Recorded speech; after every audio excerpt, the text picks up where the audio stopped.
Hello everyone, I hope you all are fine. आज का हमारा टॉपिक है बिलीरुबिन मेटाबॉलिज्म। इसके लिए आपको पता है कि बोन मैरो जो है उसके अंदर आरबीसीज होते हैं।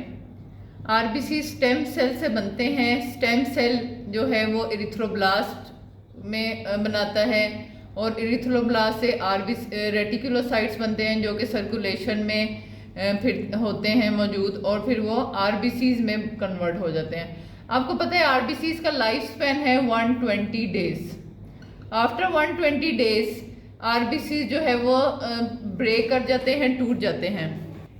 फिर क्या होता है, जो आरबीसीज हैं सर्कुलेशन में जो मौजूद होते हैं आफ्टर 120 डेज, तो जो रेटिकुलो एंडोथीलियल सिस्टम है जिसमें आपका स्प्लीन, बोन मैरो, लिवर आ जाता है, ये सारे जो हैं ये उसको इसके अंदर जो मैक्रोफेजेस हैं वो इनको ब्रेक करते हैं। आरबीसीज जो है उनकी डेथ होती है मैक्रोफेजेस में और फेगोसाइटोसिस के थ्रू ये आपको पता है इनके अंदर का जो हीमोग्लोबिन है वो कन्वर्ट होता है हीम में और ग्लोबिन में। ग्लोबिन एक प्रोटीन है। ग्लोबिन एक प्रोटीन है। प्रोटीन अमाइनो एसिड से बनती है। अमाइनो एसिड हम रीयूज कर लेते हैं, वो वापस चले जाते हैं बोन मैरो में ताकि वहाँ पे आरबीसीज बन सकें। लेकिन जो हीम है होता है, हीम ऑक्सीजनेज एक्ट करता है, बिलीवर्डिन और आयरन बनता है। आयरन जो है वो भी हम रीयूज कर लेते हैं, वो भी ट्रांसफरिन के साथ अटैच होता है और ट्रांसफरिन उसको ट्रांसफर कर देता है इधर ब्लड सर्कुलेशन के थ्रू बोन मैरो में। ये ब्लड में चला जाता है ताकि बोन मैरो में जो आरबीसीज बन रहे हैं वो इस आयरन को यूज कर सकें। बाकी जो आयरन है वो स्टोर हो जाता है फेरेटिन, कहाँ पे, लिवर में। अब ये जो हीम ऑक्सीजनेज ने ऐड किया था और हीम जो है बिलीवर्डिन और ये आयरन हो गया था, तो बिलीवर्डिन जो है इस पे रिडक्टेज एंजाइम जो है वो एक्ट करेगा और ये बिलीरुबिन में कन्वर्ट हो जाएगा। ये सब कुछ किधर हो रहा है, मैक्रोफेजेस में हो रहा है। अब ये जो बिलीरुबिन है ये अनकॉन्जुगेटेड बिलीरुबिन है। ये कौन सी फॉर्म है, अनकॉन्जुगेटेड बिलीरुबिन। अनकॉन्जुगेटेड बिलीरुबिन जो होता है वो होता है lipid soluble. It is lipid soluble है और ये जो है ये ब्लड वेसल्स में आएगा, ब्लड वेसल में ब्लड में रन करेगा। अब इसको चलने के लिए किसी प्रोटीन की ज़रूरत है तो इसके साथ एल्बुमिन कंबाइन होगा। एल्बुमिन अनकॉन्जुगेटेड बिलीरुबिन के साथ मिलेगा और ये जो है ये बहुत टॉक्सिक होता है अनकॉन्जुगेटेड बिलीरुबिन। ये यहाँ से पैसिव डिफ्यूजन से लिवर के अंदर आएगा। लिवर के अंदर क्या होगा, ये अनकॉन्जुगेटेड बिलीरुबिन जो है वो ग्लूक्रोनाइडेशन होती है, इसकी यूजीटी लगता है और ये कॉन्जुगेटेड बिलीरुबिन में कन्वर्ट हो जाता है।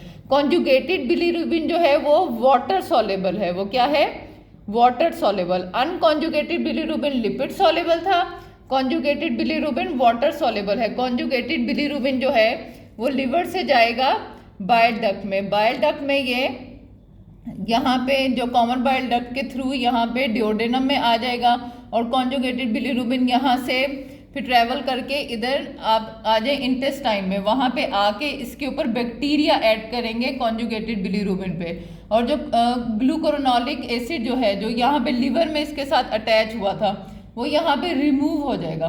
जब आपको पता है लिवर के अंदर ग्लूकोरोनाइडेशन हुई थी, ग्लूकोरोनिक एसिड इसके अंदर ऐड हुआ था उसके अंदर अनकॉन्जुगेटेड बिलीरुबिन में, तो इस स्टेप पे ये जो ग्लूकोरोनोनिक एसिड जो था ये सारा निकल जाएगा और बैक्टीरिया एक्ट करेंगे और ये यूरोबिलिनोजिन में कन्वर्ट हो जाएगा। यूरोबिलिनोजिन स्टर्कोबिलिन में कन्वर्ट होगा और वो फीसिस के थ्रू एक्सक्रीट हो जाएगा। अब ये जो यूरोबिलिनोजिन है इसका जो 80% 90% तो यहाँ पे एक्सक्रीट हो गया, लेकिन 10% जो है वो वापस ब्लड में आएगा। उस 10% में से सिर्फ 5% जो है वो हमारे रीनल सिस्टम के थ्रू यूरोबिलिनोजिन जो है वो यूरोबिलिन में कन्वर्ट होगा और हमारे यूरिन में एक्सक्रीट हो जाएगा। ये यूरोबिलिन जो है ये येलो कलर का होता है, कि हमारे यूरिन में सिक्रीट होता है जब ये ऑक्सीडाइज होता है यूरिन, तो ये हमारा 5% उसके थ्रू हो जाएगा। बाकी जो 5% है वो वापस जो है वो लीवर में चला जाएगा और लीवर के अंदर जो दोबारा से वो बाइल में जाएगा और इस तरह इंटेरोहेपेटिक सर्कुलेशन होती रहेगी। एक बार याद रखें कि ये जो लीवर है आपको पता है ये भी है ब्रेक करता है आरबीसीज को। इसके अंदर भी मैक्रोफेजेस होते हैं, कूफर सेल्स, वो इसको ब्रेक करते हैं आरबीसीज को। सो लीवर भी एक इसके पास बाकी जगहों से भी आ रहा है ये अनकॉन्जुगेटेड बिलीरुबिन। दूसरा ये खुद भी बनाएगा, इसके पास खुद भी आरबीसीज आएंगे और ये खुद भी उनको ब्रेक करेगा क्योंकि इसके अंदर कूफर सेल्स होते हैं।